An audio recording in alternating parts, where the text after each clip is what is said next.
आकाशवाणी भोपाल से प्रस्तुत है राजगढ़ जिले की चिट्ठी। आलेख कमल खस, वाचन स्वर दीपा सिंह।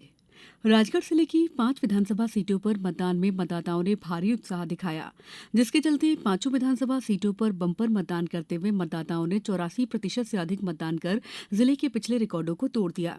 मतदान में महिलाओं और नए तथा युवा मतदाताओं में विशेष आकर्षण दिखा। मतदान के लिए व्यापक व्यवस्थाएं निर्वाचन आयोग के निर्देशानुसार की गई थी। वहीं सुरक्षा व्यवस्था पुख्ता किए जाने के साथ सभी विधानसभा सीटों पर प्रेक्षकों और जांच दलों द्वारा सतत भ्रमण करते हुए कड़ी निगरानी रखी गई। निर्वाचन के दौरान छिटपुट घटनाओं को छोड़कर जिले में मतदान शांतिपूर्ण ढंग से संपन्न हुआ। जिले की 5 विधानसभा सीटों के लिए 17 नवंबर को हुए मतदान के बाद ईवीएम मशीनों को जिला मुख्यालय स्थित स्टेडियम मैदान पर स्ट्रांग रूम में रखा गया है। कड़े पहरे के बीच स्ट्रांग रूम की सुरक्षा को लेकर प्रशासन अलर्ट है। कलेक्टर हर्ष दीक्षित स्ट्रांग रूम की सुरक्षा व्यवस्था का निरीक्षण करने के साथ साथ ड्यूटी पर तैनात अधिकारी कर्मचारी सहित सुरक्षा कर्मियों को आवश्यक दिशा निर्देश दे रहे हैं।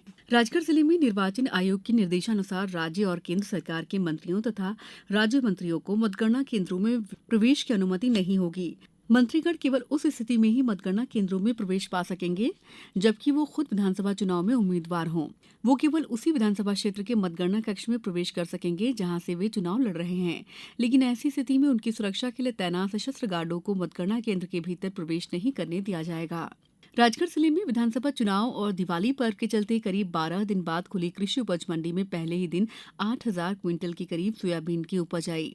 दिवाली मुहूर्त में व्यापारियों ने 4,230 से लेकर 5,200 रुपए के भाव में सोयाबीन की खरीदी की। पहले दिन मंडी में अन्य फसलों की आवक कम रही। जिले के पचोर, कुराबर, जीरापुर, खुजनेर कृषि उपज मंडियों में फसलों की अच्छी आवक रही।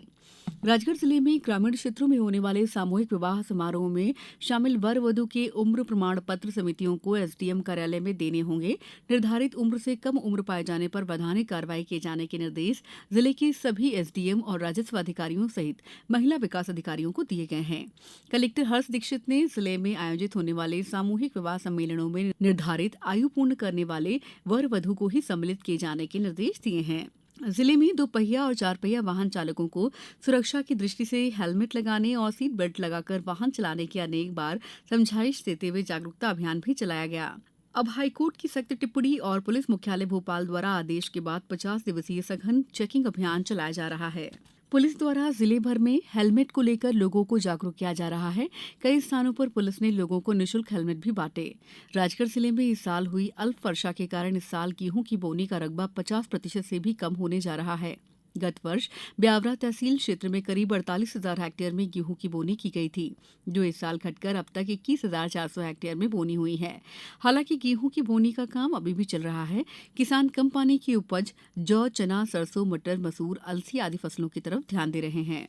राजगढ़ जिले के ब्यावरा रेलवे स्टेशन को यात्रियों के लिए सर्व सुविधा युक्त और आधुनिक तरीके से तैयार किया जा रहा है।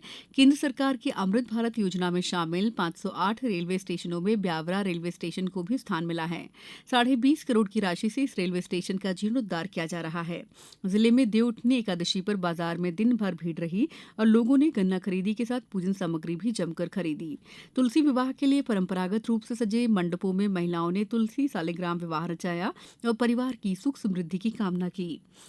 राजगढ़ जिले में श्रीराम जन्मभूमि तीर्थ क्षेत्र के आह्वान पर जनवरी माह में होने वाले श्री रामलला के प्राण प्रतिष्ठा कार्यक्रम के लिए 1 से 15 जनवरी की अवधि में घर घर में निमंत्रण देने के लिए अभिमंत्रित अक्षत वितरित किए जाएंगे।